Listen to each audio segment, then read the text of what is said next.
Welcome to the Book Fair Podcast. My name is Anthony, and this week we have an interview with Patty McGee, educator and co-author of Not Your Granny's Grammar, an innovative approach to meaningful and engaging grammar instruction. If you want to hear more interviews like this, I am looking for other educators with reputable learning resources to interview on the Book Fair Podcast. If you are a teacher, a librarian, or any other kind of professional with resources to share, you can email the show at bookfairpod@gmail.com so we can discuss having you on the show. If that isn't you, you can still help the Book Fair Podcast grow by sharing it with a friend, an educator, or a young reader in your life. Now, let's get started with an interview with Patty McGee. Hello, Patty. How are you doing today? I'm doing well. Thanks for having me here. Looking forward to our conversation. Thank you so much for being here. The feeling is very much mutual. Can you start us off by just simply introducing yourself for the listeners? Sure. I am an educator of 31 years, and I now, as an educator, I've kind of gone an unconventional route, but I have been working with teachers. I call myself a traveling teacher, which is, as a second grader described, I go into schools to help make teachers' jobs just a little bit easier, and sometimes I teach students. And I've also been doing some writing over the past 10 years for books that support educators in some of the hardest parts of literacy instruction. And one of those books is what we're here to talk about today, which is Not Your Granny's Grammar. Yes. Can you tell us a little bit about that? Sure. Not Your Granny's Grammar is about 30 years in the making, because back when I was a fourth grade teacher and I was really working on my literacy instruction, which was improving leaps and bounds, but I still only had the old fashioned, I guess you could say, approach to teaching grammar. And it wasn't really that effective. And I've been trying for years to find other methods to teach grammar so that it's not just like effective, but also enjoyable for both the teacher and the student. And I've really, with my co-author, we've discovered and practiced and even had teachers try our methodology, and it's been a really exciting experience. And you mentioned that early on you had some stumbles with the older versions and the older ways of doing things. There's a lot of talk going on these days about difficulties in education with not just grammar, but literacy, math, critical thinking, and public and problem-solving skills. Mm-hmm. Can you talk a little bit about some of those shortcomings that you saw even early on in your teaching career? Absolutely. So, as I mentioned, I was working on my literacy instruction partly because I was so strong in reading and moderately strong in writing as a student myself that I really didn't know how to work through challenges like that my students were facing. It just came so naturally to me that I couldn't figure out how to teach it. I just could do it.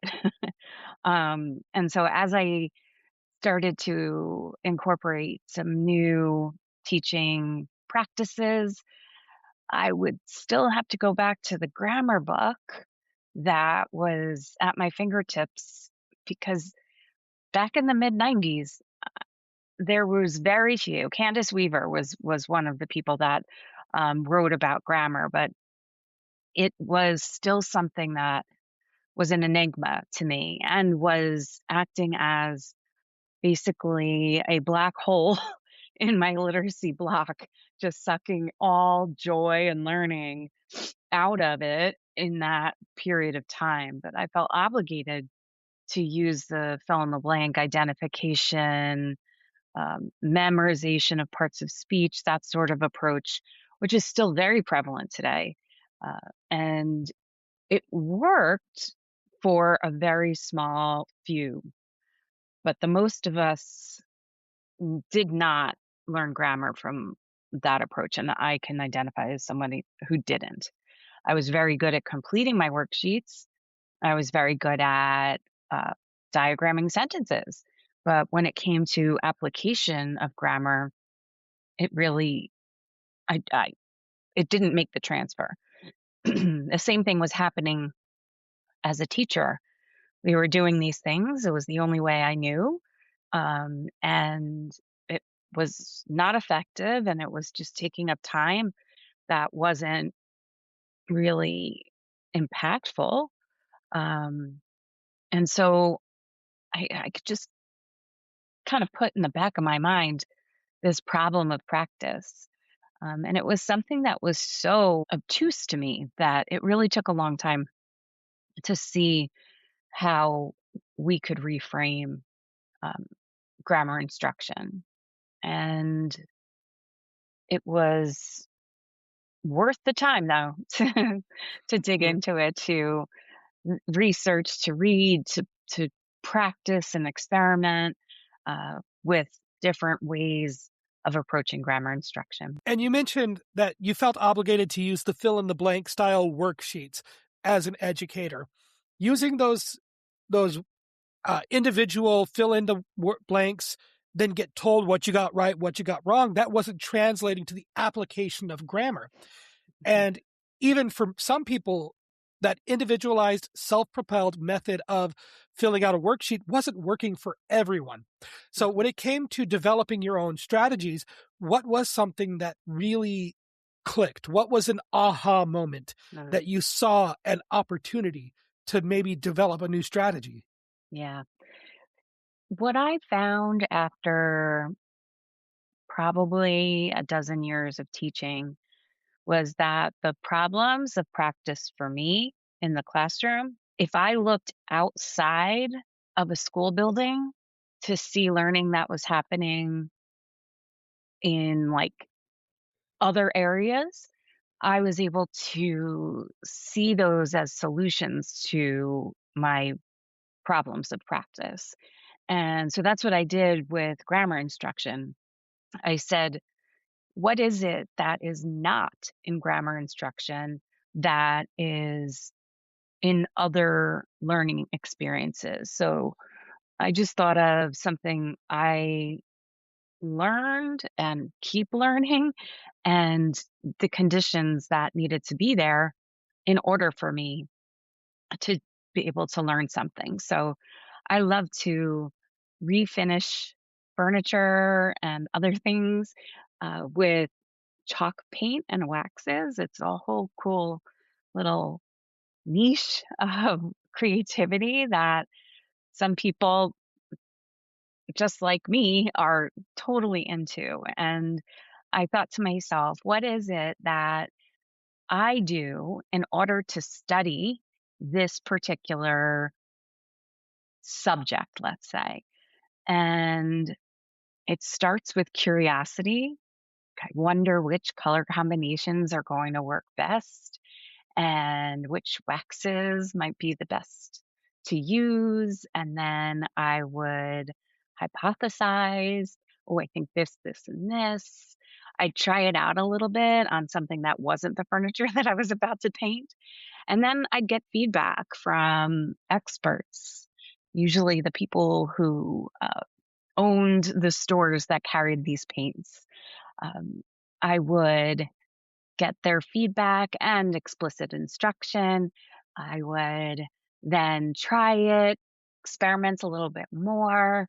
I would reflect on what I had done and think about what I would want to try next or what I was still curious about.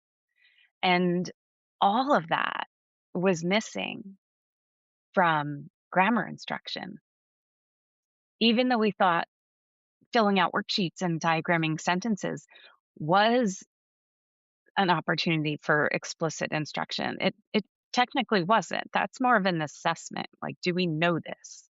Uh, so even the explicit instruction of like a step by step, here's how, really became something that was essential in this approach. We call it grammar study because of that, that when we study something, these are all the entry points that we need.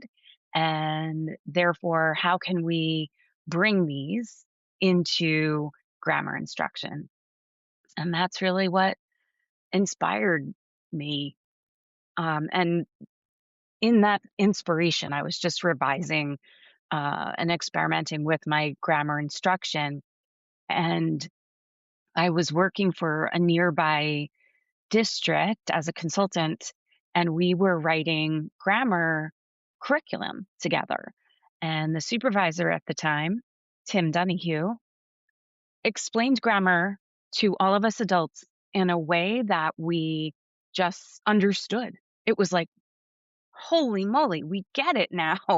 And so we joked because he was teaching the grammar content and I was coming up with instructional practices to be able to uh, really employ or focus on or practice these concepts that he was teaching us. And we joked back then saying, oh, maybe we should write a book someday. And then about 10 years later is when we started writing the book.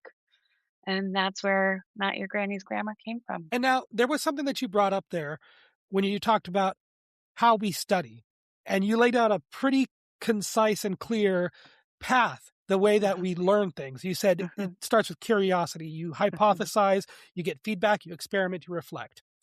And as someone who has worked with young people before, as you as an educator, can you help break this down into how it translates into a practical classroom experience? What does that sort of like theory approach of how we study, how does that turn into an interactive curriculum that you can apply with students? Yes, it's taking those very same concepts and creating entry points into a larger grammar focus. So let's take, for example, sentences and maybe just focus on simple, compound, and complex sentences. And let's zoom in on compound sentences. The first, say, session that we have together, and I say session because we're not looking for mastery from each session. We're looking for building grammar know-how over time, like a snowball accumulation of grammar know-how. So we start by just getting curious about the relationship between simple and compound sentences. They're already identified. I write out some simple sentences and some compound sentences, and I tell students this column is simple, this column is compound. What's the relationship? What do you notice is the same or different about these types of sentences? And that's their time with a partner, because grammar out loud is a really important part that was also missing from grammar instruction when I was growing up. And so they look and they come up with or theorize what they think this is similar or different about those two types of sentences. And then later on, like the next day or a day or two after, um, we then have some explicit instruction. And that would be where I would show, and in a step by step way, how we can take simple sentences and using coordinating conjunctions or the acronym fanboys, because that's what's used for and, nor, but, or, yet, so, um, are all the coordinating conjunctions, and that's what makes a compound sentence. I'll show step by step how to take two simple sentences and turn them into compound sentences. And then after that, a day or two or more later, I have some type of manipulative, which is, let's say, word cards. I love to have a collection of little, almost like tile sized words from all parts of speech, endings, punctuation, and we might create two simple sentences and then create a compound sentence from that. So it's a really nice scaffold for transfer or beginning to transfer this, because there's so much that needs to go into just writing a sentence to begin with. We think about like the sounds and the spelling and the shapes of the letters and the um, content of it. And that's a lot. That's a lot of cognitive load there. So instead, having something pre made that we can move around and talk about with our partner is a just a step toward usage. And so a manipulative like that is just such a fun, playful experience and also full of learning. And then from there, maybe we'll spend a couple of sessions on that, about 10, 15 minutes a session. And then after that, we'll reflect. We'll think, what do we know for sure about simple and compound sentences? What are we wondering about? Um, and perhaps we'll follow one of those wonderings and get curious about that. Like one time, I was working with a third grade class, and we had talked about simple sentences and compound sentences. And one of the questions was, can you have three simple sentences in a sentence or four? And so we followed that line of curiosity. Um, and it actually is a middle school standard. So it was pretty interesting that that question came up. And there was no need for mastery of it, but just taking our curiosities and following them in a grammar experience engages kids in a way that's just so different. Like, for example, I was with a seventh grade and I told them what I was teaching, that it's a new approach to grammar that I'm playing with. And when I was leaving, one of the boys in the class stood up and said to me, "That way is so much better than the old way." So, stamp of approval. And something that you brought up, and something that I saw throughout that entire process, was the no need for mastery. Yeah. And the whole process begins with breaking into groups and Hmm. trying to pick apart and compare and contrast sentences or different word structures. And Hmm. that kind of looks like a more involved and group activity version of the worksheets that we are trying to move away from.